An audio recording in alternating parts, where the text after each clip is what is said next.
Is there anything that we had a little very short time at the end of the last lecture? Is there anything that you would like to discuss, or do you have any questions that I can sort of clear up before I begin this next lecture? Yeah, I'm a little just okay. confused. Sure. It's not really a question. I'm just a little confused. Actually, I want a clarification on that. Somewhere then you're trying to sort of, we generally place Deleuze within the new materialist term. Yes. So whenever we talk of Deleuze and the political, we're generally placing within that larger territory, right? Mm-hmm. So are you in a way trying to place Deleuze a little, out of that yes. history and, showing Deleuze how he is a critique of the new materialist? I think that, yeah, I'm definitely placing him outside of new materialism, and I think that there's an assumption that, they're entirely compatible, and I'm pushing against that idea. I think that the new materialists have, I think the example of the machine is actually really good to show that, because if you look in 1,000 Plateaus, you find the machinic phylum, and you find all the language that they really like concerning this idea of flows of materiality and forces and movement matter and the plane of immanence. But if you look at other places in Deleuze and Guattari, you see that it's also absolutely, not the case that it's that concept in particular means only this sort of materialism, that there's an element of the incorporeal that's fundamentally a part of this concept, especially, when you look at Guattari's work in particular. So I don't know that I want to, it's not a full-fledged criticism where I'm saying, sort of new materialism has everything wrong and therefore it's not important. There are definitely important things and ideas and ways of highlighting the importance of our material existence that are important, absolutely. But I do want to insist that there are more resources in Deleuze, and I think that they're actually even more helpful for doing a political analysis and more helpful in conceiving social transformation, etc. So is that helpful? Yeah. Okay. So I was very interested on that kind of thing that pattern is doing, political understanding of Deleuze. Yeah. It helps me really. Sure. So I had someone absolutely, entreat me to speak more about the abstract machine.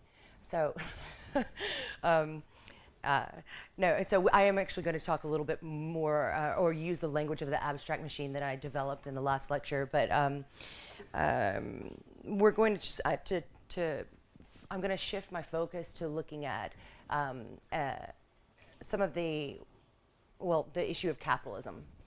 So the title of this lecture is What to Do with Techno Capitalism, Feminism and Post-Colonial Becomings. And what I want to look at, and I think this is actually really in line with some of the lectures you've heard from Ian, so to really think about capitalism and the way that so Guattari talks about devices of machinic enslavement, right? Or, but how it captures us, how it controls us. So even if you think about the discussions we've been having about our phones, right? And the way that it very much sort of modulates our behavior. So I just took a rickshaw over here, and the first thing that I wanted Ian to do was to take a picture and then put it on Facebook, right? So how, and I also think of selfie culture, right? So how is it that, with selfie culture, we actually change the way that our gestures and our attitudes in order to, because we know what looks good in the photo, right? So in a way, that's sort of a kind of machinic enslavement. Our bodies, our actions, everything is sort of actually determined or fundamentally sort of guided by the way that we use this kind of technology or something like that. But the idea of machinic enslavement is much larger than that. It's not just one element. It's not just your phone. Capitalism itself is an assemblage, right? So it is a machinic assemblage, and there are all sorts of ways that capitalism actually uses discourses, language, affect, determines different social roles within it. So you've got your capitalists, you've got your laborers, you've got, it also includes issues of race and gender, right, as ways and methods of control. So I want to talk about that, and I want to build on the insights of the prior lecture.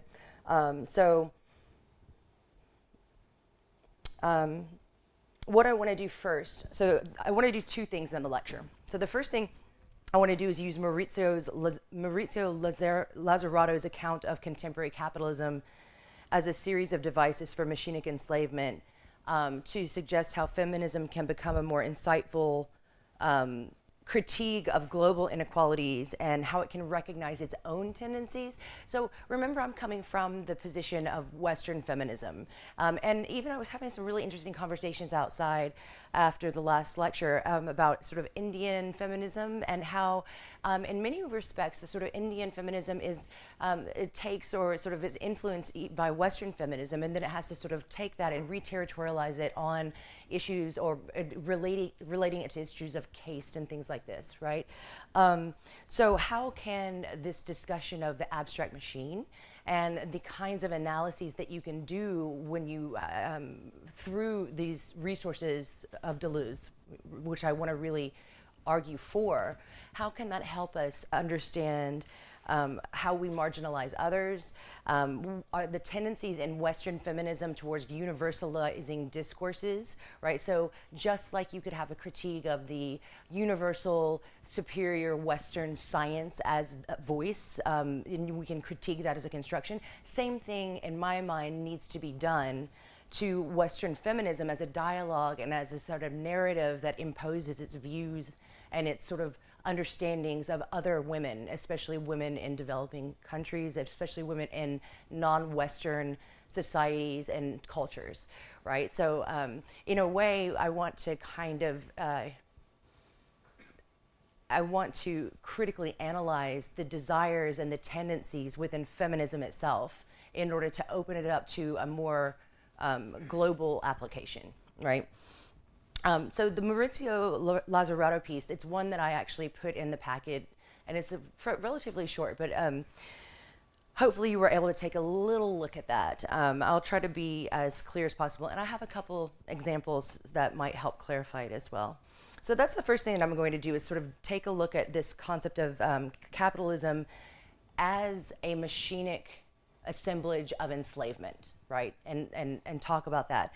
And the second thing I want to do is extend the tacit critique of new materialism that I've been developing in two different directions, both of which actually import alternative feminist theoretical frameworks that seem to have been omitted. So the first framework is intersectionality. And I really think that it's interesting that and I'll talk about why I think that that's it omitted, even if there may be discussions of or talk of race, class, gender. Intersectionality seems to be a sort of blind spot in new materialism. And then also post-colonial and transnational feminism. So by combining these two lines of analysis, I want to provide some insight into how to address techno-capitalism and its effects on gender. So that's a pretty big project. We'll see how far I get. So let's take Lazarotto's article, The Machine, as our starting point. So, and this may actually even help a little bit to really clarify what Deleuze means by subjectivities and subject formation, right? So Deleuze and Guattari, they reject the idea of the subject in the sense of a cogito, a sort of self-enclosed, sort of transparent, rational subject, right? That is the bearer of language and sort of constructs language and meaning. And instead, they talk about processes of subjectification or subjectivization, excuse me. If there is a discussion of subjectivity in Deleuze, it's in terms of what are called collective enunciations. So collective enunciations, it's the idea that sort of language and narratives precede us as subjects. So they're social, they're out in the world. And so they're collective. That's why they are collective. Enunciations don't come from the I.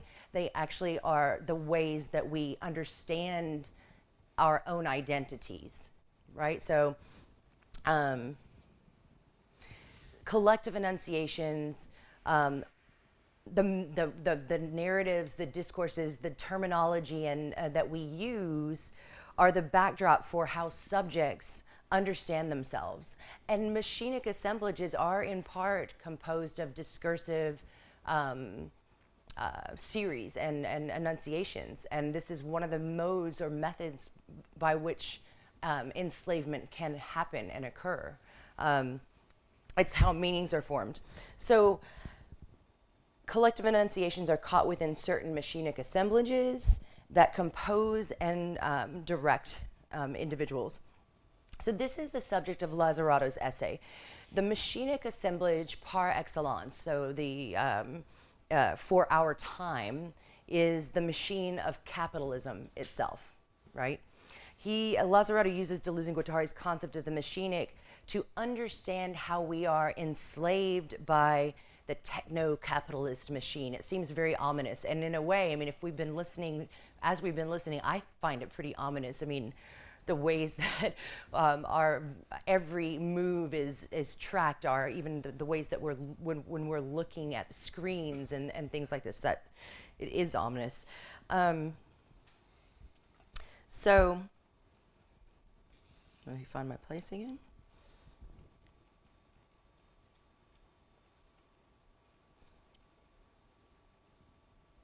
Yeah, so Lazar Otto's point is that with techno-capitalism, and we could also extend this to cyber technology, the more ubiquitous and accelerated the messages and the affects that are generated, the more enslaved we become, right?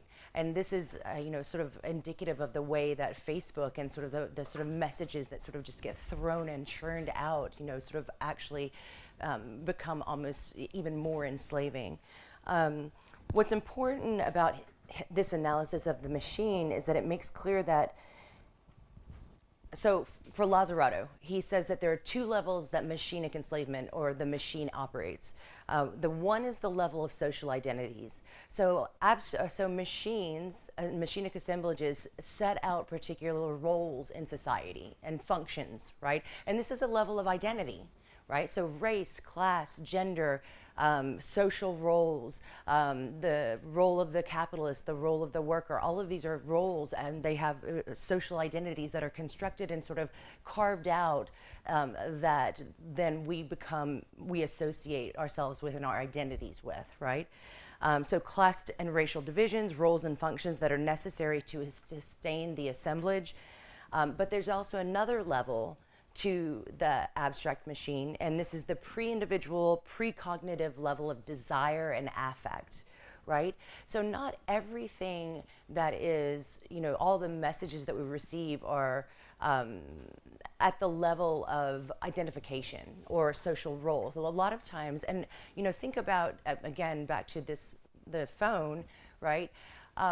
What is it that makes you happy, right? It's whenever you see that you post something, and then you start getting a lot of likes, right? And so in many ways, what does that make you want to do? What do you want to do? You want to post something else. And so it's just sort of this endless cycle. And that's at the level of sort of the pre-individual, it's about affect. It's about sort of the way that it makes you feel. And so that's one example of that. Lazar Otto actually claims that the level of machinic enslavement really happens at that level of the pre-individual, pre-cognitive desire, and that this is what is called the invisible side of capitalism. It's what really cinches it, or so to speak, and that this level of analysis that is made possible through the concept of the machine, it's really what is the additive value of Deleuze and Guattari's methodology of analysis. So we already have analyses and methodologies that sort of operate at the level of looking at differences and different sort of identity traits and race, class, economics, etc. But the added level of analysis of desire and affect really adds the nuance and the critical value to what Deleuze and Guattari are doing. at least is Lazar Otto's claim. So to summarize, Lazar Otto defines capitalism not as a mode of production nor as a system, but rather as, quote, a series of devices for machinic enslavement and social subjection. So these are the two levels. Machinic enslavement is the one that's pre-individual and affective desire, and social subjection is the one that happens at the level of social function and identity, okay? Identifying and distinguishing the two is a crucial point for really understanding the effects of capitalism and more generally for any machinic assemblage. So all machinic assemblages have both of these levels that are operative at the same time. So first, Lazar Otto, who follows Guattari, he says also, machines don't depend on technology is only one instance of machinism. Thus, we're looking at how machines bring various relations together. So this is the idea of transversality that we were talking about before. There are different relations. There are semiotic and material relations that are involved in any kind of assemblage or milieu.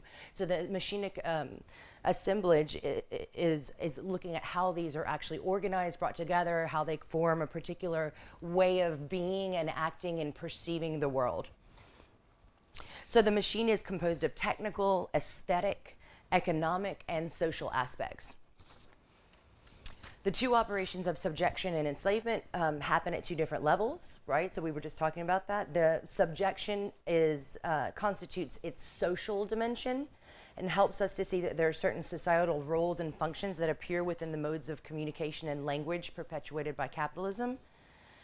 And these roles and functions support that's the other thing. These roles and functions, they support the proper operation of capitalism. So the reason it's a techno-capitalist machine is because the roles and functions don't pre-exist. They're actually in service of capitalism, and that's why it's enslavement to some degree, right? So when we, as consumers, that role of consumer that's very sort of well integrated into our own self-identity. I mean, I love shoes. I buy a whole bunch of boots. I probably have 7 pairs in my closet and maybe 3 more on the way from Amazon right now, right? So I'm a consumer and that's my identity and I love boots, right? Maybe. So these roles and functions that support particular the functioning of capitalism, they're established through the repetition of prefabricated modes of expression, codified statements, statements of the dominant reality. And this makes sense because Deleuze and Guattari, as I've just said, in terms of subjectivities and how they're formed through collective enunciations. So collective enunciations themselves can either be constrictive and enslaving, or they can be liberatory, right? So if they're actually in service of this particular capitalist machine, then they are constrictive. And that's the kind of vision that we're going to get. So here is an example, right? In contemporary politics in the United States, I'm always going to use, it's what I know best. It's actually what's on my mind all the time because our politics is in such a state of disrepair, to say the least. And so you can see a conglomeration of coded statements, right, meant to divide subjects into opposing ideological camps, right? So a set of enunciations build up, this is a series of machinic relations and carved out roles. And they build up also with particular affective connotations as well. So here's just a few. Fake news, liberal media, crooked Hillary, and my favorite, libtard. Libtard? It's my favorite one. I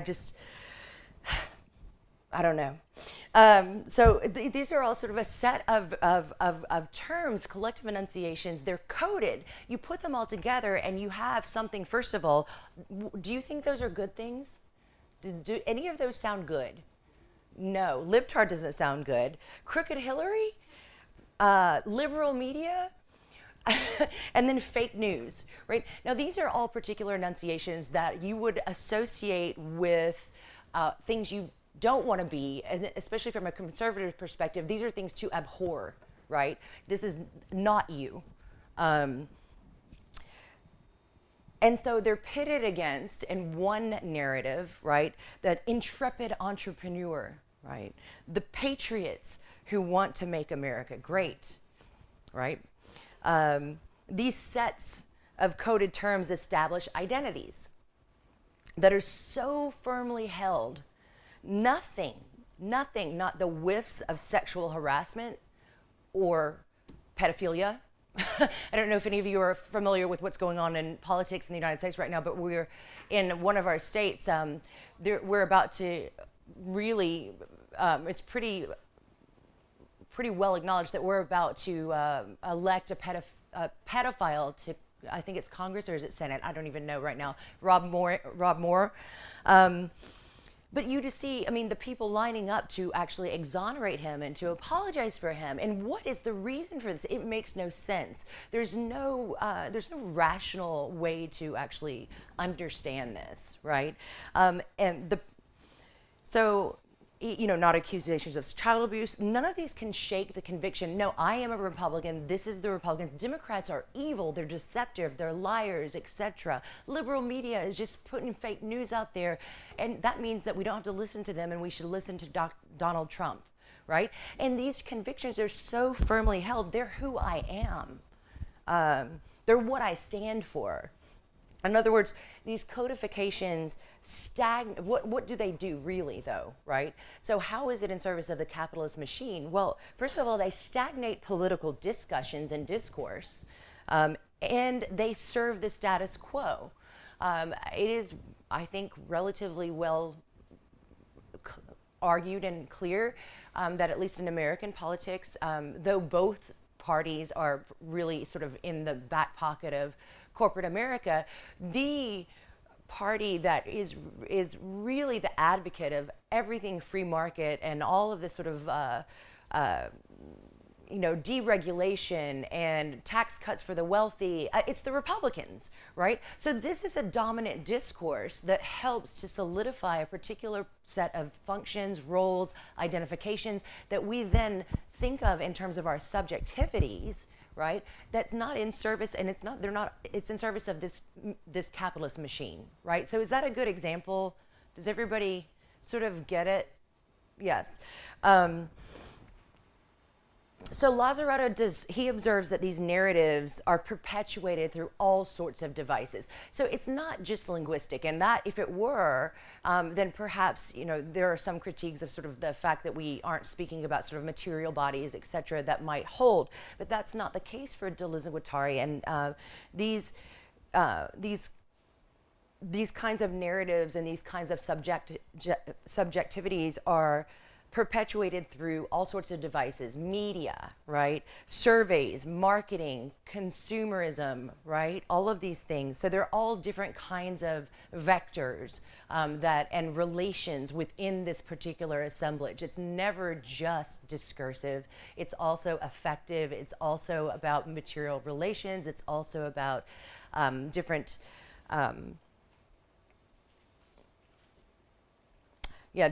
kinds of devices. And eventually the public begins to believe that these statements, these ways of organizing our reality are their own, and they're essential to one's self-identity. So a close relative of mine believes with all his heart that Democrats are morally bankrupt. That liberals just want to impede the process.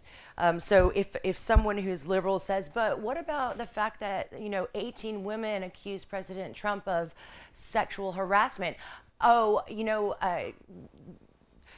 First of all, there would be deflection. Well, if the Democrats wanted to have any say, they should have tried to be a part of the process rather than impeding it. Well, that has nothing to do with the issue of whether Donald Trump is morally bankrupt or whether he's a sexual predator or anything like that, right? So there's deflection. But it's just, there is no sort of discussion. There's no room for any kind of, consideration. He's a patriot, and therefore, voila. If he's a patriot, if liberals are all just impeding the process, if they're morally bankrupt, guess what? My uncle is for tax reform. What? They don't even go together, right?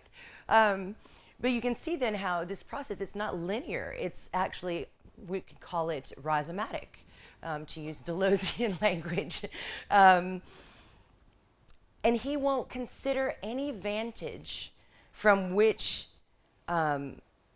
tax reform, I put reform in quotation marks here, right? I mean, this is a tax scam. It's a giveaway to the corporations and to the wealthy, right? We kind of get it.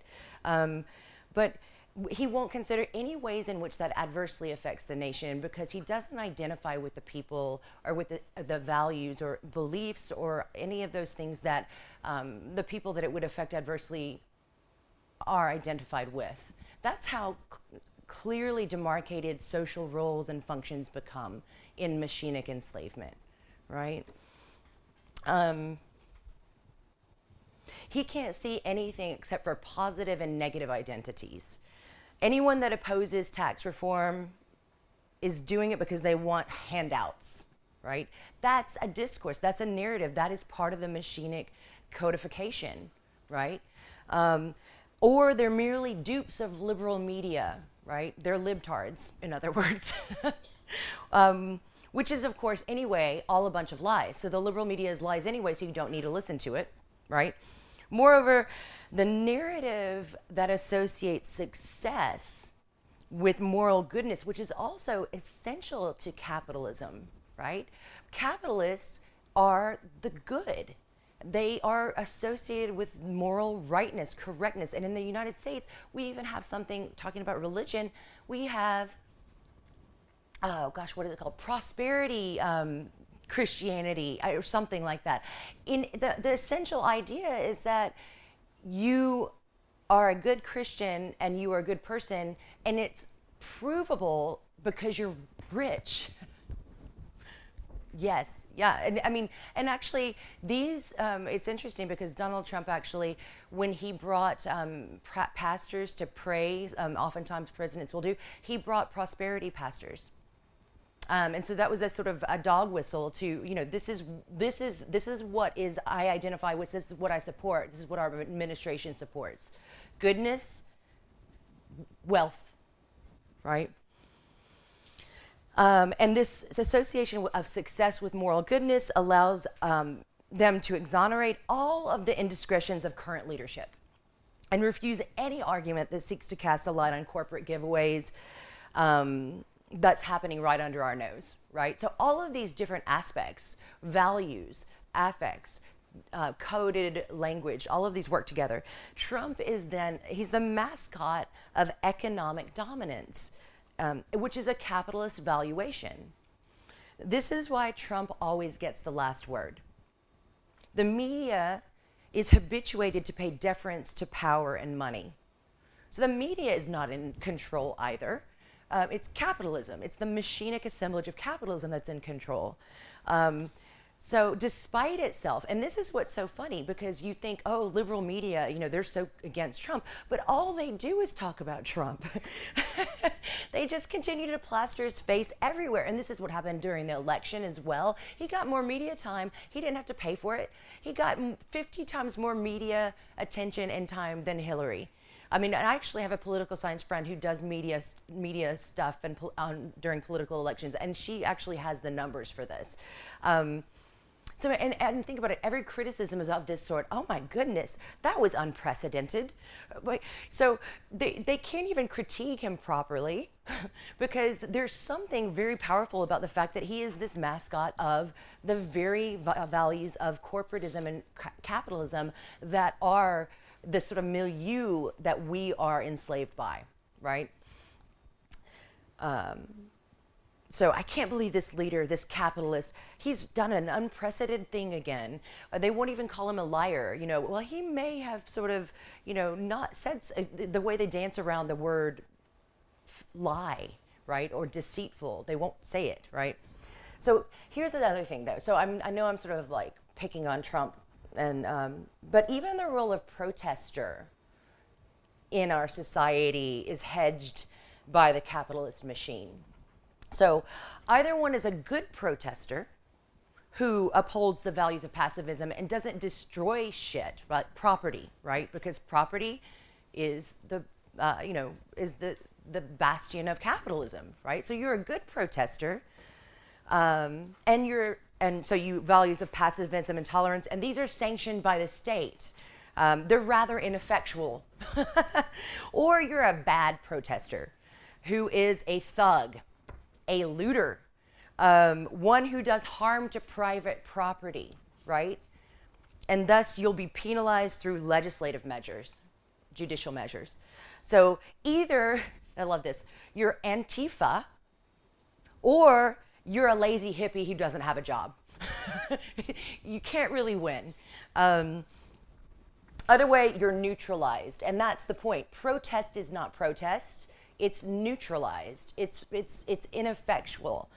All the while, you get to feel superior about yourself, which is actually going to be the level of desire and machinic enslavement that we're going to talk about in just a second. So this is part, you feel superior about yourself because you dared to express your freedom of, your daring freedom of expression, right?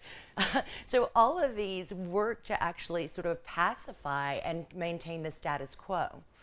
So this is the level, and actually I think that that last example about feeling superior kind of exceeds this, the first level, but all of these different coded messages, they happen at the level of subjectivization, right? That's the first level. Roles are preset: protester, capitalist, morally good individual. All of these different subjects are the subject of enunciations rather than the producers, who come to speak and act according to the language and necessary material configurations of capitalism. So these things actually then issue in different actions and different ways that we understand, we relate to each other, different choices that we make, different material and social relations, right? But that's not all. This is the level of your social self. It's about race, it's class, it's political affiliation, all of those things that we identify with actively, consciously, right? The more intensive level of control within capitalism happens at what Lazar Otto calls the level of machinic enslavement. This includes all sorts of aesthetic and moral markers through which subjects understand themselves. The quote, pre-individual, pre-cognitive, and pre-verbal components that cause the circulation of affects, perceptions, and sensations. Now, this is what you would hear when you hear the language of molecular and the molecular level of desire that, quote, permeates the roles, functions, and meanings by which individuals both recognize each other and are alienated from each other. Capital assumes control of the charge of desire carried by humanity. That last part, capitalism assumes control of the charge of desire carried by humanity. So why do we hate somebody who is a Democrat so much, right? Why, or vice versa, Republican? This is an example of this, I think. I mean, I was trying to think of something that would be relevant because this idea that it's how we either identify and come to desire to be with or around others, or it's how we abhor them, right? So baggy pants in a hoodie absolutely enrage certain folks in the United States. I mean, just the presence, just looking at those things. I mean, I've seen it. I mean, I've seen the actual sort of like facial contortions and the hatred and the that happens when certain people look at baggy pants and a hoodie. Why? Because these are signs of urbanity, right? So the urban and blackness. And they have been coupled with fear, terror, and disgust. So how does this serve capitalism, right? Racism for capitalism is pretty good, right? It's divisive. So thus you vanquish support for social and political change. This is, you know, Black Lives Matter has a really good point about sort of like stop killing us, and All Lives Matter is like we're not going to listen to you at all. I mean, that's racial division That's complete inability to recognize or desire to actually recognize an other as anybody worthy of respect, right? And it also allows a really healthy underbelly of disenfranchised and docile, literally enslaved, if you think about the prison industrial complex in the United States, bodies, and that this flourishes, right? So racism is good. The feedback loop that Lazar Otto speaks about is that this engenders satisfaction in being morally superior. So again, this is all happening at a pre-cognitive, pre-personal level. I mean, these are perceptions and feelings that sort of are not necessarily things that you would sort of identify, or so it's part of it. It's how you interact with different relations, right? But it's through which you understand them, but it's happening at a level of desire and affect, not sort of cognitive social identification, right? There's exhilaration of our deepest desires for control and mastery, and there's a desire to punish, perhaps, I don't know. Here we are back again to the slavish, unquestioning support, even glee that we see for the tax reform bill that so blatantly penalizes the poor, right? There are people who, they wouldn't say this, right? But part of the, part of what's functioning in the sort of, acceptance of this very clearly detrimental bill is that good. They're going to get theirs. I don't give a shit about them, and they're lazy. They're morally bankrupt anyway. So who cares?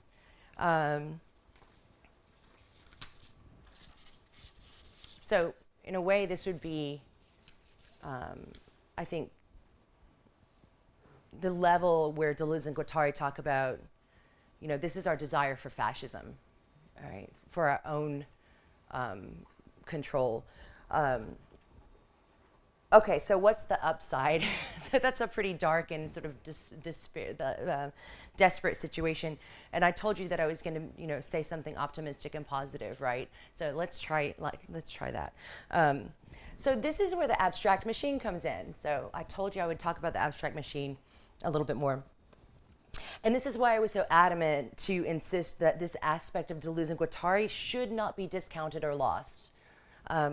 Lazar Otto says this. He says, the action of machines of enslavement and subjectivation is, quote, an action on a possible action, an action of free individuals who still have the virtual ability to act differently. No determinism here. This suggests not only possible failures of subjection, but also the possibility of independent, autonomous processes of subjectivation.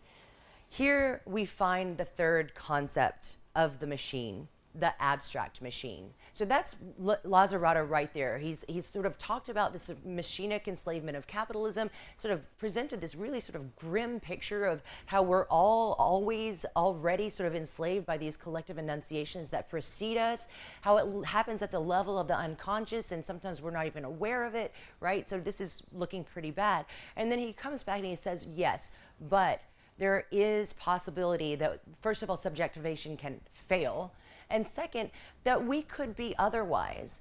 And then he says that's where the abstract machine comes in, right? So abstract machines function transversally. They connect material and semiotic elements. And then he says, but it does so from a non-discursive, unnameable, unrepeatable point, because it touches upon the focus of non-discursivity, which lies at the heart of discursity. This is the connection between affect and sense, right? And it's also the idea of kind of an event that you find in Deleuze, where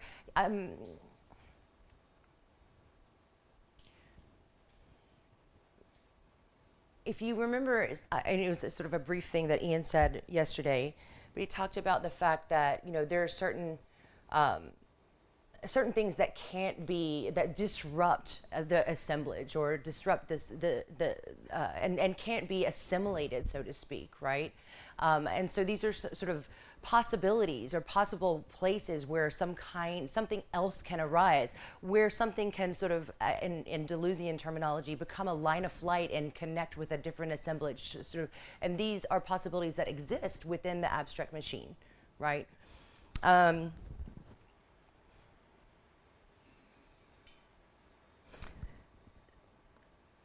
So Deleuze in Logic of Sense, he refers to the place where sense breaks out rather than merely being a repetition of the code, right? So when Deleuze talks about sense, it is directly related to sort of, I talk about it as a sort of an affect event. It is related to the various possibilities of material and social relations, but it's where it's where, rather than just repeating the already codified things that exist within a particular assemblage, a new meaning or expression happens. So it's the place where free intensities and desires detach or emerge within machinic assemblages that can thus be reconnected and escape from serialization and standardization, standardized productions of subjectivity. So, I mean, this is the whole point of, we have to find moments or places of disruption. I actually talk about this a lot, and I'm going to talk about it maybe in the final lecture if we get to it. I'm really fascinated and interested in how proliferating various kind of, so if it is the case that this happens at the level of affect or desire, then how can we proliferate or liberate different affects and desires, right? That are and then that can then be things that we encounter. And I look at that in terms of art and aesthetics. And so how is it that artworks actually can recombine sort of sensible material relations, right, to create new affects? Because he talks about the artwork as a block of sensations, but also as something that affects us, right? It's something we encounter. And it's not the only thing, but that's where a lot of my work has been directed. And so what kinds of affects are going to disrupt the system of machinic capitalism, or the capitalist machine? And I talk about, who will create them? Well, I mean, I think that artists can and should. I mean, and there's art activists, there's art research that's going on right now, and that's really sort of directed towards a kind of political and social critique. So I think that is that's a possible place. And Deleuze and Guattari are very. They talk about, when they talk about new communities and new social formations, they often connect it to art. And not that art itself can only can create a people. They actually don't go that far, but they say something that it can prepare the way. And I think that happens through the sort of adding and creating and inventing additional possibilities and additional ways to route and channel desire and our affects that are outside of the norm, and outside of sort of these sort of already captured, codified frameworks. So, yeah. So thank you for that question. But the first thing is, and I think, again, I think this is a really important aspect of Deleuze, and this is, and you'll notice it throughout, we have to recognize that our desires, not just our individuality or social opportunities, are constrained and constricted, right? So we all know that racism and sexism exists, and we all know that, in many ways we have limited opportunities given our socioeconomic conditions, et cetera, right? But that's not the only level that capitalism enslaves us or works. It also works through the fact that we desire certain things. We desire, so we're talking about sort of the way that we end up thinking that we desire to sort of look at this thing for, 8 hours a day, or how many times, I don't even remember, you said like 350 or 1,000 or something like that. So that's the other level that we have to think about, right? So now, after laying out that framework, I want to return to feminism. And one of the things that I recognized or was thinking about when I was preparing these lectures is that often, sort of new materialist feminists decry the inability of some feminism, social constructivist feminism in particular, to account for material relations. It's as if the idea of performativity, so just sort of performing or sort of saying, is going to sort of change or transform. They're sort of like down on that idea, right? We actually have to look at material relations, and that's, I think that's a fair criticism. I don't think there's anything wrong with that. And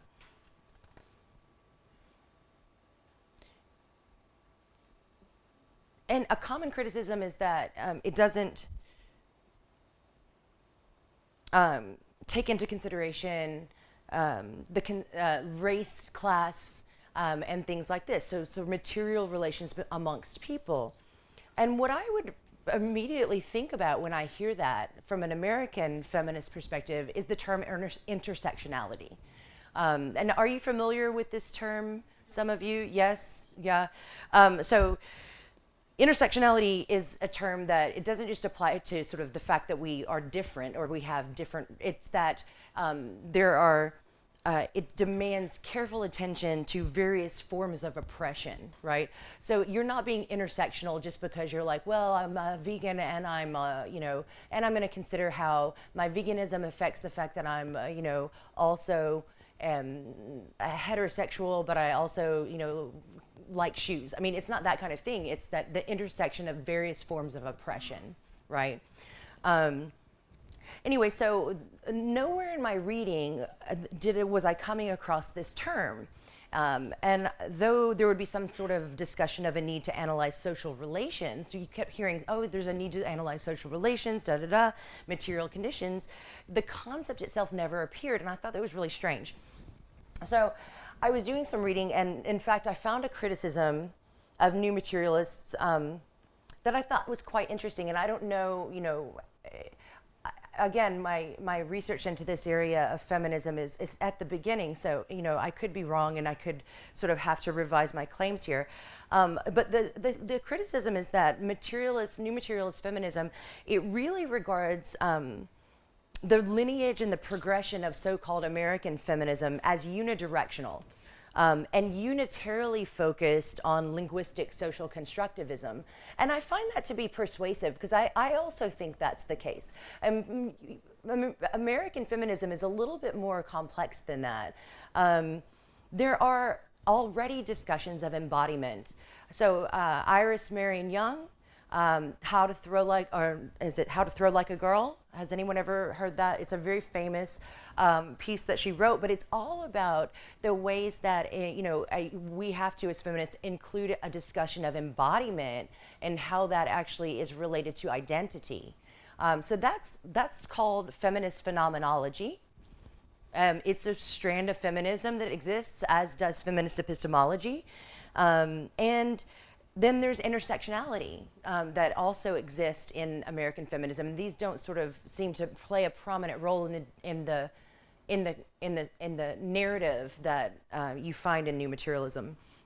So the tradition of Black feminism from which intersectionality derives is also very important, in other words. So you've got these two, feminist phenomenology and Black feminist intersectional critique, which, not for nothing, was a critique of the tendency and dominant American white feminism to universalize the concept of woman and women's desires and needs that didn't take into account things like the fact that women of color, they don't want to, or they don't need to actually argue for the right to work and go out in the workforce. They've already been in the workforce, right? So things like this. So intersectional analysis actually allowed that to become visible in the United States. So, and this is the place where I found this critique. It's on the politics of new materialism. It seems that the other lineages of feminism in American feminism have been rendered invisible because of the perpetuation of one kind of story that goes through, I guess, sort of the social constructivist, sort of Butlerian feminism. So I began to think about what does this term add to the framework, intersectionality is what I'm referring to, of feminist discourse. So of course it's a term that demands careful attention to various forms of oppression. So more than conducting a situational analysis of how material beings and objects are assembled, right? So new materialism, or even dependent on each other, intersectionality demands the recognition that situations themselves are not filled with an equal distribution of power, and demands that feminism undergo a thorough self-critique of the way that its dominant forms assume a similarity in stance based on the assumption of one common vector. In the United States, it was sex or gender, right? Whereas Black feminists and women of color were like, you know, sex and gender is fine as an important sort of, it's an important vector, but so is class and race, right? It demands that we become highly attentive to those on the margins. And in fact, introduces this language of the center versus the margins, right? And so we can talk about the way that discourses, and this would connect in many ways to, I think we could, when Deleuze and Guattari talk about order words and language, and the margins are minor, is sort of minor in language. It's where stuff happens or can possibly happen. Order words are constrictive, and they are part of the sort of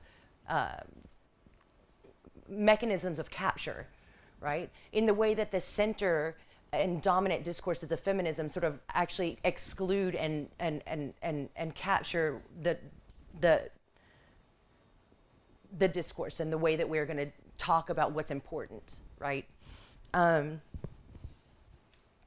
So it demands that we become highly attentive to those on the margins, specifically Black women and women of color in relationship to mainstream white feminism in the United States.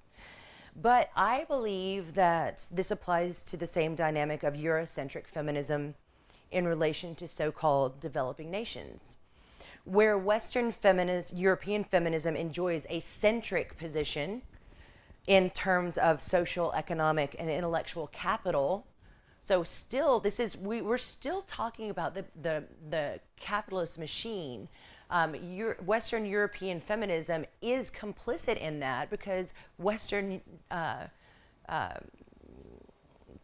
capitalism is sort of at the center, right? In terms of global dynamics and things like that. Western Europe, in many ways. I mean, and I'm obvious. I hope you don't think I'm saying that in a good way or a positive sense. That's a critique.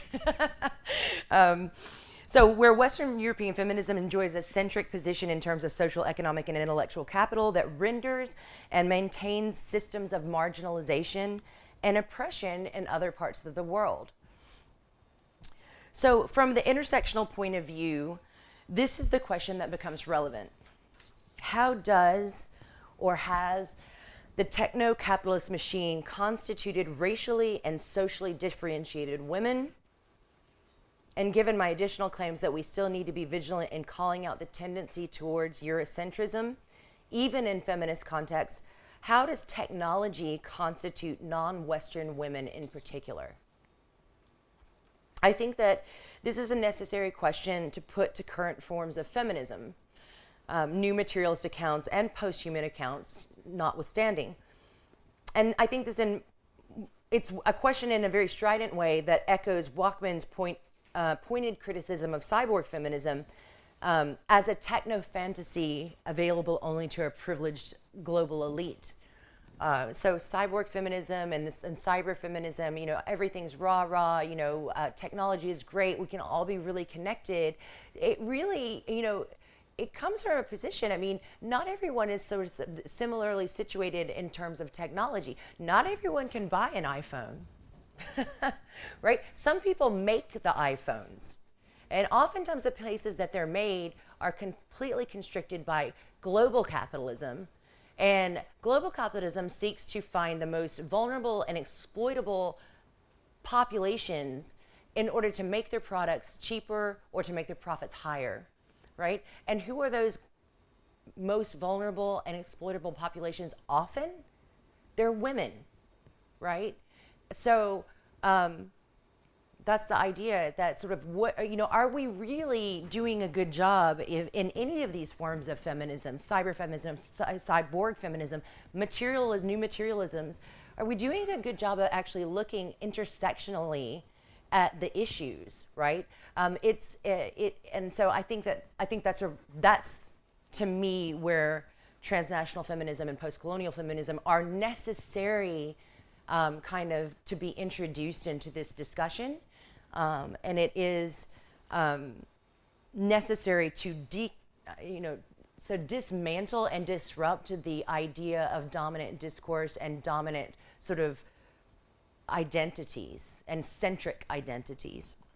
So I think we have to devise a space for confrontation between new theoretical trends in feminism and intersectionality, one, as well as post-colonial and transnational critiques. So I think, am I almost at an hour already? I think I am. I have actually, Ian's going to be so proud. I've only gotten through half of this lecture. But so in the rest of the lecture, and I'll just, I actually, one of the readings that I found interesting and I put on there was it was by Virginia Eubanks, and it talks about digital dead end, fighting for social justice in the information age. And it's actually looks at this group of women from the YWCA, which means Young Women's Christian Association, right? And it's in the United States, but she does this really amazing critique where she asks these women, first of all, that's important, not speaking for these women, letting them speak for themselves. What is your impression and your understanding of technology? And then they talk about it, and you can see this was an example of sort of when you add intersectionality to the discussion, they understand technology not in terms of a liberation, right? Like the cyber utopian vision of how this is going to make us better and liberate us and make more connected and all of those things, but as something constrictive, as something that is there to keep watch over them. That's there. They don't. If they give their information, it's going to be actually given to other organizations that they have to sort of navigate in order to just sustain themselves, to get any kind of welfare or any kind of social services. So that's their experience of technology, and so that doesn't become clear in sort of without this additional addition of intersectionality.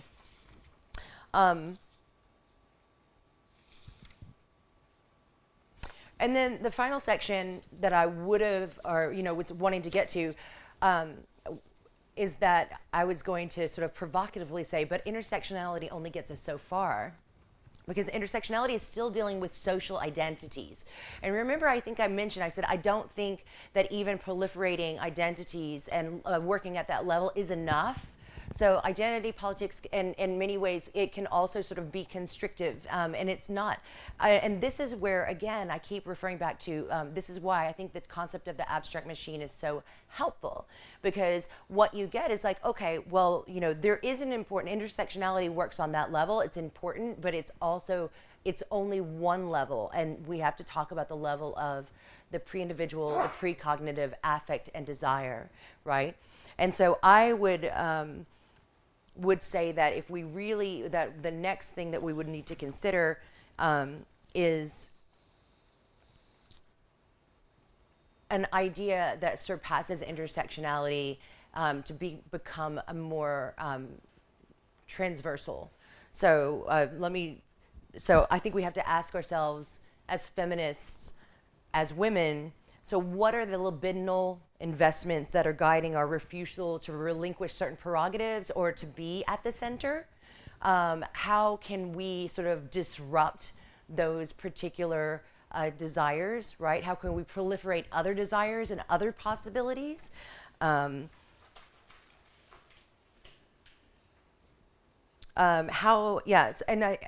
so I think that we have to do an analysis that includes then that level of machinic enslavement and the level of desire and affect. And I call that intersectional transversality meets transnational feminism. So I think I'll leave it at that. I mean, in the final lecture, the questions that I really want to think about is then how, after all of this kind of discussion, how can we form new alliances or new assemblages? So the whole point of the abstract machine is that it allows the sort of development of new assemblages. So we can sort of get out of or sort of reconstruct the plane of eminence and all of these things. How can we produce assemblages that actually lead to different ways of being and acting that are not so based on sort of hate and exclusion, fear of others, etc. And moreover, how do we change the machine or the message, right? And so in the final talk, I want to talk about community formation and, what kinds of ways we can think of aligning or forming alliances that are ethical and political. So how can we form political movements that are actually effective and things like that? So that's the end.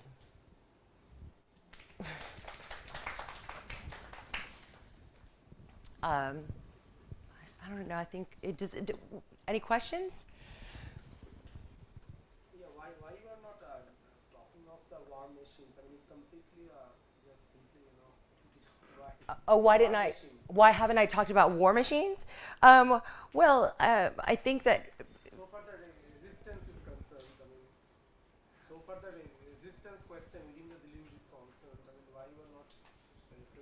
I mean, I think that's probably a place that I would go. I mean, it's definitely language that I could sort of include in this, and I think that him was the big kind of theme in my lectures for some reason. I was just, everything was matrix, migrant.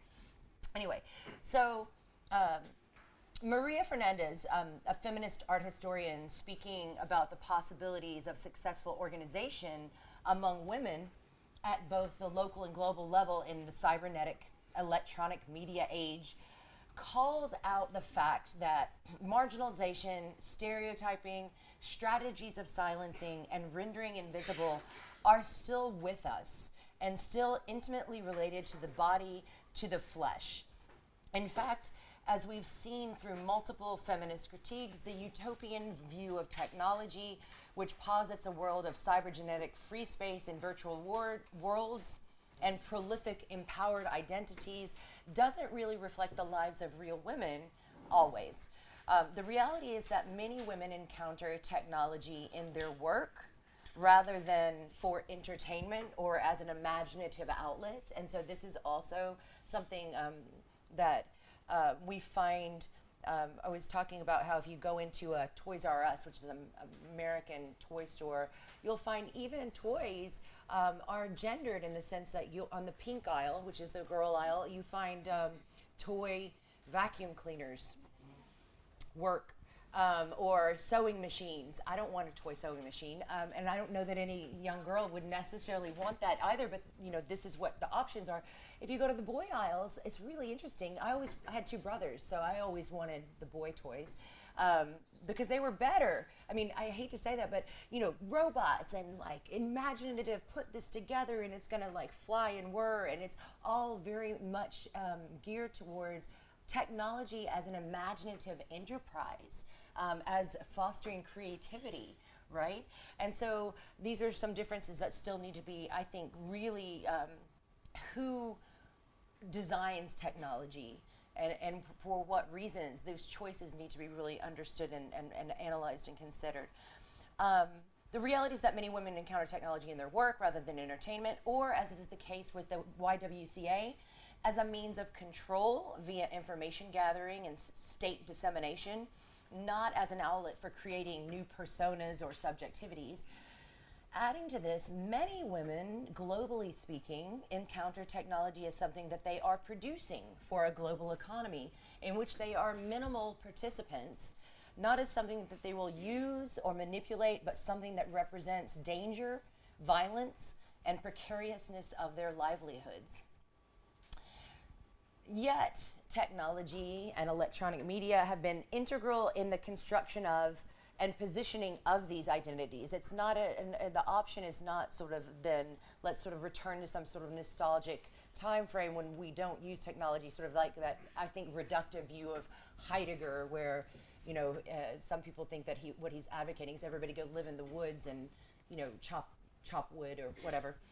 So we're not thinking that way. Fernandez argues that we have to strengthen our presence in the highly contested realm of the digital world, all the while recognizing the global positioning of our actions and efforts. She also is critical of first world tendencies to fetishize women of developing countries rather than being able to act and think with these women in the flesh, saying, quote, "In the current state of technologically facilitated global capitalism, it becomes imperative for our survival to form practical and politically effective alliances among various groups of women." So the question is, how do we do this? And what would it look like? How do we conceptualize new forms of community across borders and boundaries that don't primarily operate according to identity, nationality, that don't merely replicate capitalism's privileges and preferences? This links up, in my view, with the problems Ian brought up about the loss of sites of solidarity and how we can create real political movements. So to really facilitate meaningful resistance. So Bataille claims that, and here's my one Bataille quote, in an industrial society that conflates work and productivity, the need to produce has always stood opposed to the desire to create. So we don't even know what creativity is. We are so sort of enmeshed and immersed in sort of the idea of creativity as merely production. Innovation is creativity, but innovation is just sort of like the sort of taking a sort of consumer product and making it better. It's not sort of breaking out of the system in any way. So, in other words, all work under capitalism is banal, merely the reproduction of life and the reproduction of its own conditions of possibility. We are merely living to work, and our technology, no matter how you dress it up, is constricted by capitalist enslavement. Further, this economy of work relegates this symbolic or general economy, whatever creative excess there is. So there, again, the abstract language of the abstract machine and this sort of machinic shows that there are sort of underlying and virtual sort of intensities and desires that are available, but they're constricted, they're confined, they're invisible even, and it relegates this creative excess to the margins of society. Now, Bataille's solution revolves around non-productive expenditure. So if production and work is all constricted within this economy, let's unwork it, which is, a whole other thing. Or what we might align to Deleuze's notion of unrestricted desire, or it's a proliferation of desire. Maybe even delirium, I don't know. But I think another response might be to go back to the original split between techne and poiesis that Heidegger makes us aware of in his own critique of technology. What would be then creative making rather than productive making? Now, add to this Ian's critique that in controlled societies, capital has surpassed material production, now dematerialized. What capital is focused on producing is just money, or, affects and ideas, or I don't know, dematerialized, not products, through speculation. And actually, this is really interesting because, a lot of the critiques, new materialism in particular, really places a positive connotation on the idea of speculative fictions. But capitalism is great at speculating, right? So it's not necessarily the case that just sort of saying, yay, speculative fictions, that we've gotten anywhere yet. So I think that's an interesting thing that we have to really consider. So now more than ever, it matters what stories we tell and what concepts we use to think other concepts with. So let's let's recognize that implicit to Bataille's criticism is the concept of techne, the know-how involved in making or bringing forth. His point could actually be read back into our historical feminist account, where techne, through its masculinization and appropriation by the machinic enterprise of capitalism, is cut off from its creative potentials. So it matters what kinds of makings we make. By the way, in case you didn't know, I'm sort of being playful. In Staying with the Trouble, Haraway has all of these little phrases where she says, it matters what concepts we concept with, it matters what makings we make with, and ideas we idea with. So that's sort of a little joke for me, I guess. Nobody else would get that. So I want to think about how do we reconcile these two things. So I've just talked about Fernandez and her discussion of the ways that, actual women and their, what their actual experience of technology is, especially at a global level, and then this idea of sort of, it matters what makings we make, and this idea of creative making, etc. So that making, or techne, has been appropriated by and for production, and it would seem that to break this cycle, we need to focus on unleashing more creative desires, with the fact that this involves the livelihoods of many who are physically and economically powerless. So those are the two things that I think are sort of sometimes in tension, for whom one might say the project of self-creation and celebration of creativity is itself an elitist one, a luxury. We have to find ways to create new matrices that do not abide by the same operations of power and privilege, that seek to include the voices and the experiences of the marginalized, so creativity happens at the margins, that tend to their desires and understandings of the world, of their knowledges and their discourses, narratives, that offer opportunities for creative expression and modes of connection that empower and make visible their lives, that help us to connect in active, participatory ways, rather than merely fostering awareness and empathy. So, as Ian has said, it's not enough to send support messages through Facebook or sign a petition via electronic proxy. Registering your discontent on Facebook is not going to get us anywhere necessarily. So, I want to think of then this idea of it matters what kinds of things we make, right? And what would creative rather than productive making be?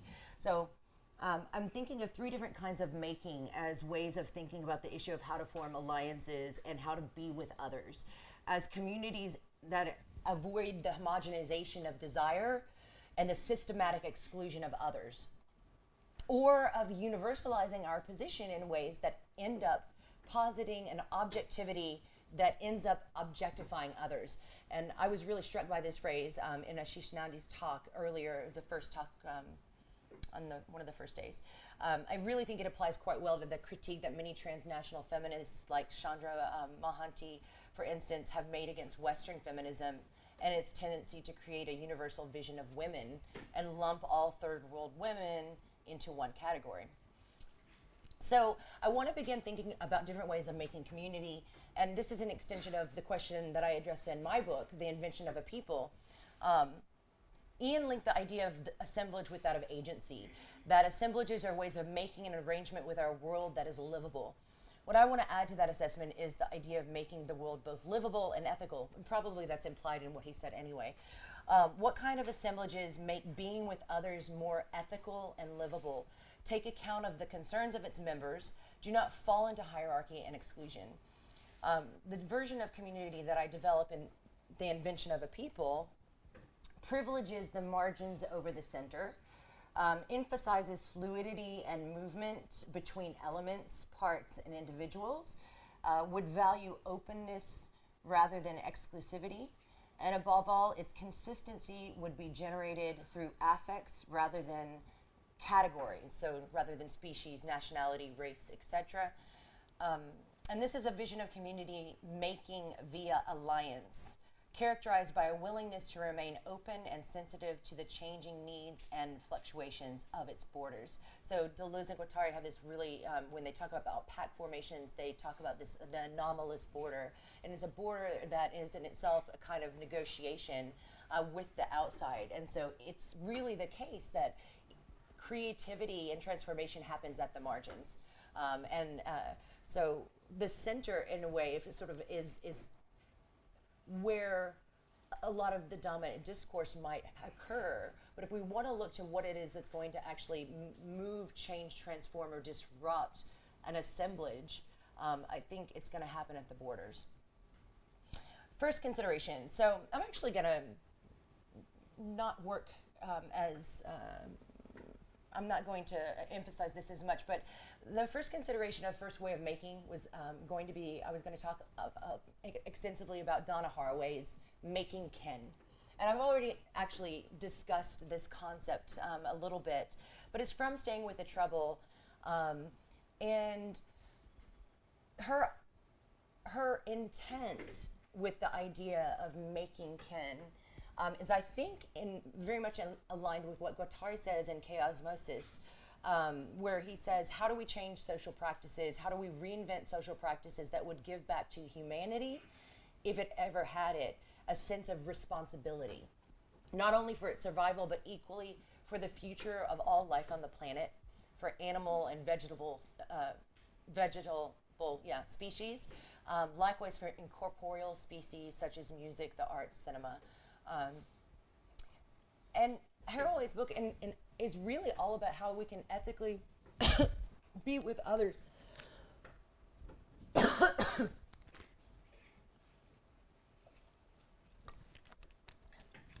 Where others involve all the living beings, critters that we share a particular habitat with. The responsibility that we have is to a damaged and irreparable earth.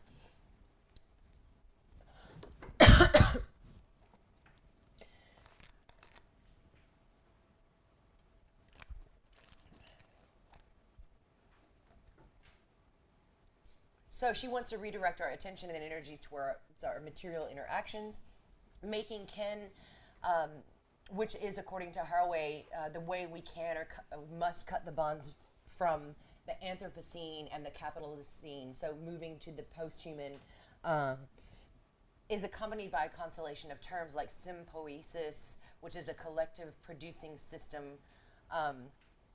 It's also connected to this idea of compost, which I think is really quite interesting in Haraway, and it's her adjustment of the idea of the post-human.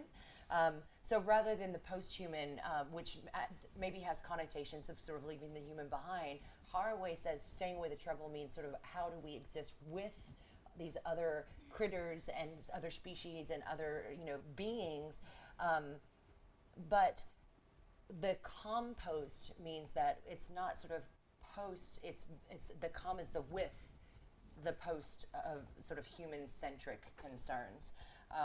We are composed of our relations with other beings, and thus we must consider these beings, from microbe to the plant life to animal denizens, as equal constituents of our milieu.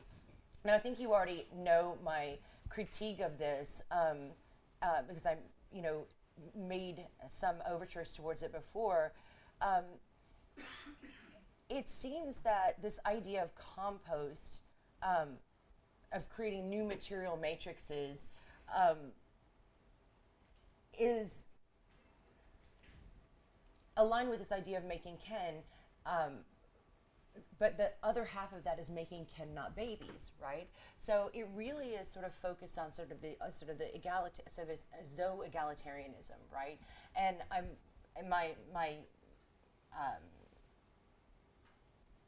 my intuition is, as I said before, that this is, an interesting idea, and it could be an idea and a concept that we hold on to some degree, but it's not a good concept. It doesn't really work well when we're talking about political movements or social transformation, and that we need to sort of go beyond this idea of material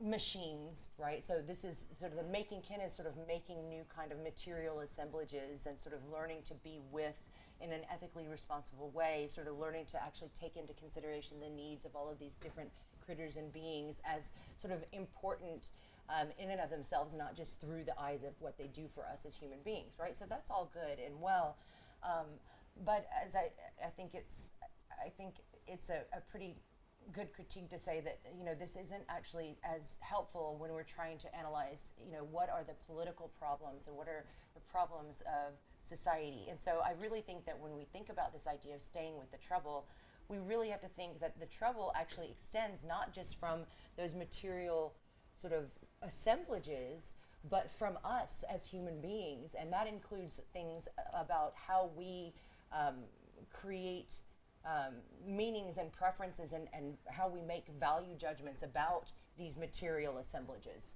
And so I think I want to move beyond this idea of making kin. So that's one kind of making, and I think it has its place, but it's not enough, right, in terms of community building.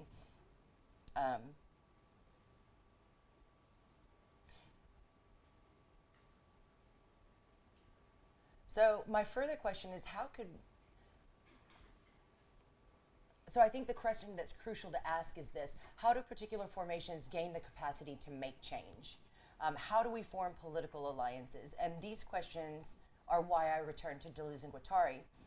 We have to think about new matrices from which new stories and new ways of acting, thinking, and being arise in terms of both material relations and the desires and modes of effective organization that guide us. So those two levels of the machinic assemblage that I was referring to in the last lecture.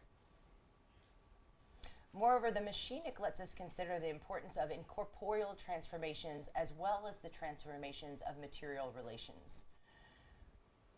Thus, the responsibility we have is to address our own pitifully routinized desires, I think.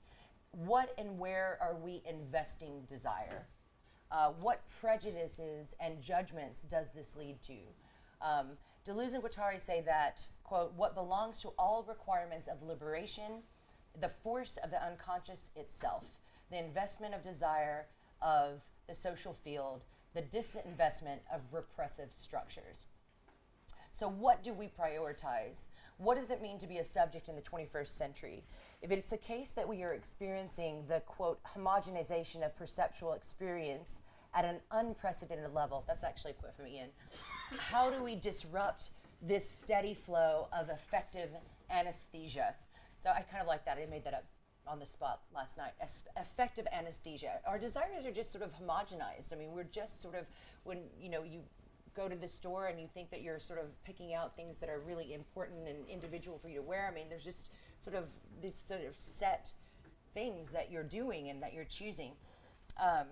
So that's sort of my ultimate, I guess, problematic. And my entry point has always been art. I think I said that before.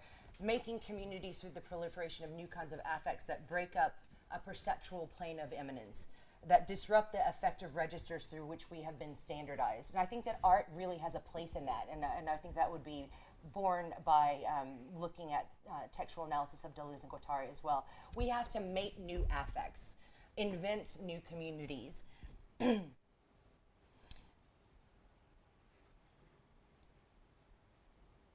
And the model of alliance through affect can have political implications because it creates a view that alliance can form through shared concern, experience, and experience rather than based on merely identity.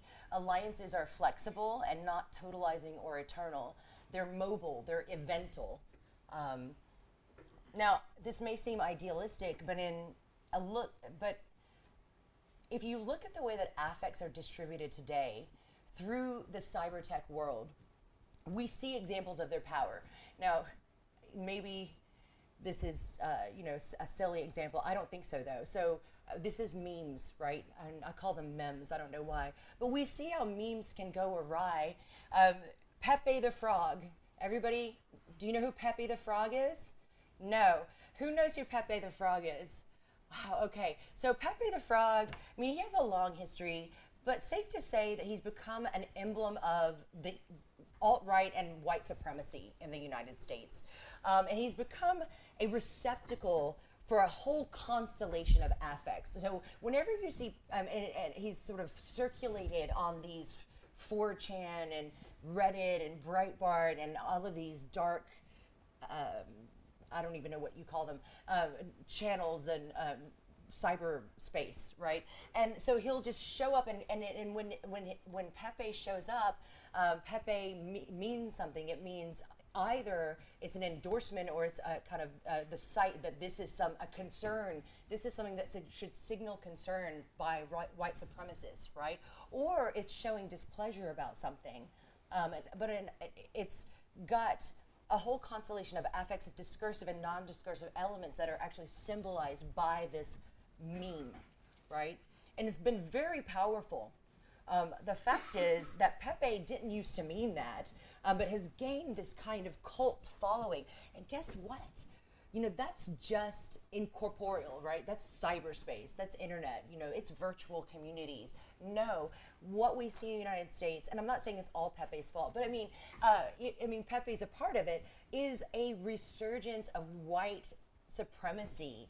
People protesting physical bodies in places like Charlottesville, protesting and beating up other people, people running people over in cars, right? All of these things are happening in the United States, and there's a swell surrounding this kind of empowerment that this white supremacist movement has gained, and a lot of it has happened via this sort of circulation of various not even messages. Pepe is not a message. It's not discursive, right? It's an affect.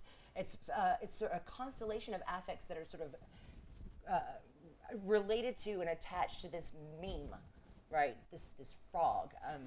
So I think that if, it may sound idealistic to you all, so I get up here and I say, we have to circulate new affects, we have to create new affects. But I don't think when you actually see that this actually can happen, that people can be mobilized through an affect, through a meme, in these very powerful ways, I think it becomes a little bit more palatable, a little bit more understandable.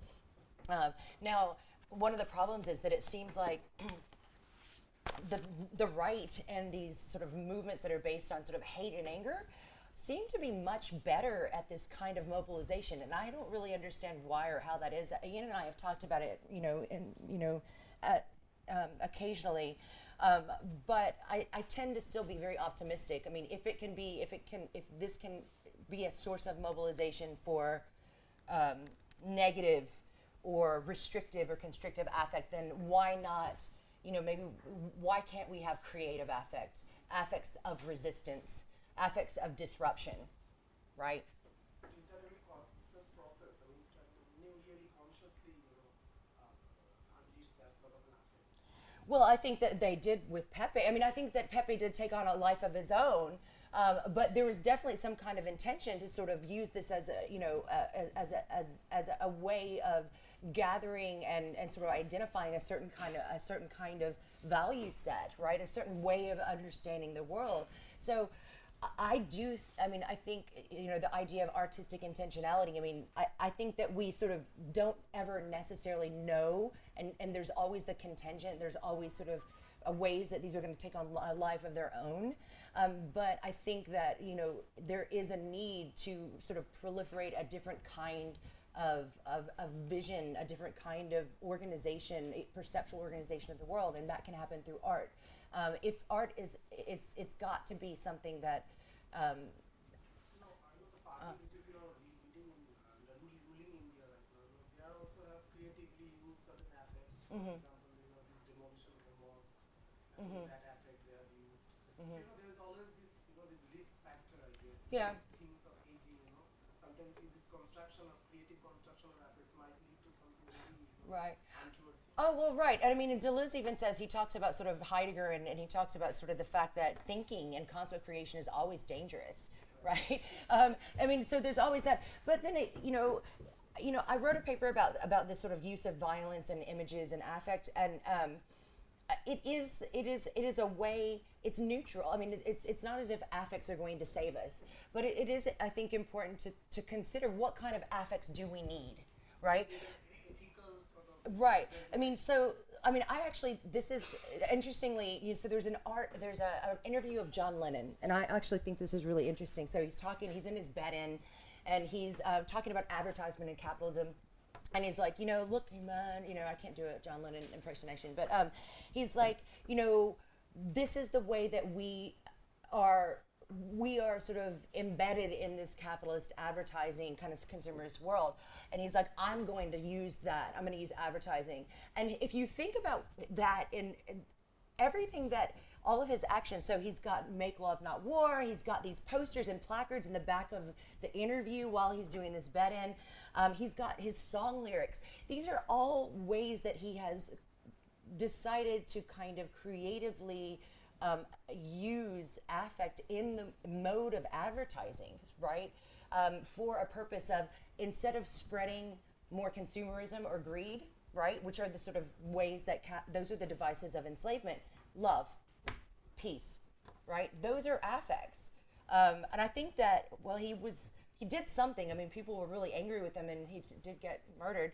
And then, I mean, I also think of, what is the Rastafarian guy? I mean, the whole, Bob Marley. I mean, the government wanted him dead. Well, I mean, maybe that's conspiracy theory, but I don't think so. I mean, they were, because he was making an impact through affect and through art, right? So some of the things that I've discussed, I've really taken this seriously in my own work, and so I've really thought about, okay, what kind of affects are disruptive? I've considered the affects of indeterminacy, affects of silence, things that sort of actually stop or make cuts into the assemblage. Remember, the abstract machine or abstract machines, they are cuts, they are breaks. They're not all just sort of fluidity. It's not just the flow, it's also the break, and that's where production happens. Creative production may happen through sort of a different kind of dissemination of affect. Delay or interval as such, perhaps love, right? So Bob Marley or John Lennon. Okay, so the third kind of making of community that I was thinking about is actually making new kinds of machines. But this is where I put margin, minor, and migrant, because again, as I said, I love M's. And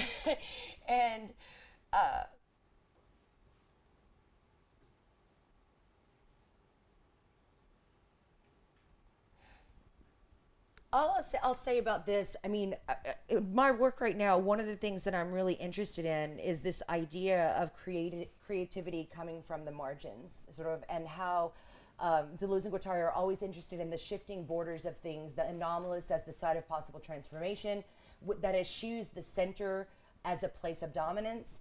So margins and the marginalized are really what provide the possibility of disruption and transformation.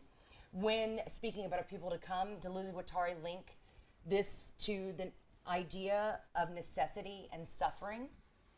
Thus, the experience of being marginalized and rejected by the assemblage, finding no place within it, are experiences that can be mobilized to form new assemblages, to actually transverse assemblages that are wrought from the need and the desire to survive, right, and make sense of the world. So in terms of political mobilization, it would seem that what is needed is to engender spaces for the concerns and desires of those at the margins, to create new machinic assemblages, to make new machines where those desires don't just arise, but take precedence. So in order to make room for these forms of otherness, decenteredness and marginalization, the closure and exclusivity of communities has to be challenged. I had a section, there's a great article by Irina Ashtarkova called Hosting the Other, Cyberfeminism Strategies for Net Communities. And in this article, she talks about the idea of how to create an open network, and this idea of hosting, which means to, rather than own the space or identify with it, to actually sort of disassociate and thus maintain the space for others rather than yourself. So that might be one strategy. I'm interested in looking at, in some of my work, migrant life as a new model. So migrants are perpetually on the margin, and they're perpetually boundary crossing. I want to think about how they create new assemblages and how they disrupt the machinic assemblage of capitalism. So, of course, migrants, I mean, rather, I don't want to fall into the tendency of fetishizing the migrant as a form, but there are vectors of migrant life that include discussions and analysis of war. So refugees, right? They include sometimes migrants, sometimes are rejecting tradition and they're trying to seek out something new.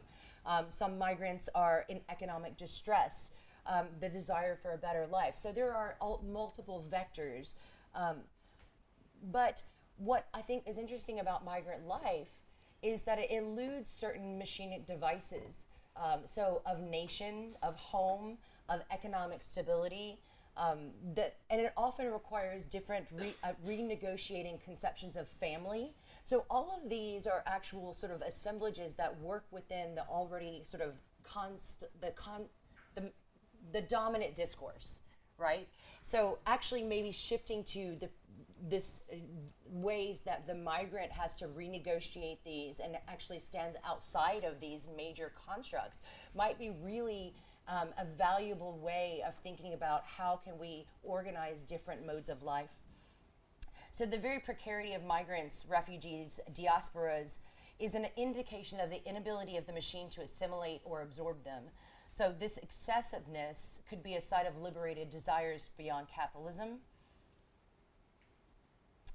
And so it's not my intent to fetishize, as I said, but I want to take seriously the critiques of transnational feminists who talk about material relations and locations of real embodied individuals. So we can draw some diagrammatic features of migrant life, mobility, precarity, hypersensitivity to milieu. I mean, think about it. If you're a migrant, I mean, everything matters. Your material existence is oftentimes something that's really sort of at the forefront of your, of your perceptual schema. Renegotiation of semiotic registers, so renegotiation of concepts like home, nation, etc. Strength and adaptability, a new circulation of desires beyond consumerism, and effective attunement to the deadening affective anesthesia that I was talking about. So that's as far as I got with this concept of migrant. It's something I'm working on. I'm actually looking at different kinds of migrant diasporas and communities. So I've done work where I've looked at Filipina migrant populations, which is one of the largest diasporic communities in the world. And they're all over the world. So it is really a diaspora of sort of migrants. I've also looked at the ways that migration happens to different parts of the world, Saudi Arabia in particular, and how there's a sort of denial of full citizenship in these places, and it makes these bodies and these women vulnerable and in ways that I think are really important to consider and to make visible. So that's where my work is going. But so making kin, making memes, and making machines. So 3 different maybe creative ways of making as different kinds of ways to think about community that sort of take us beyond what we already have. So look. Yay! I sort of have given us quite a bit of a cushion to talk, and I'm really open to any discussions. I know a lot of you are interested in social movements and in different forms of community. So, rather if, I'd really be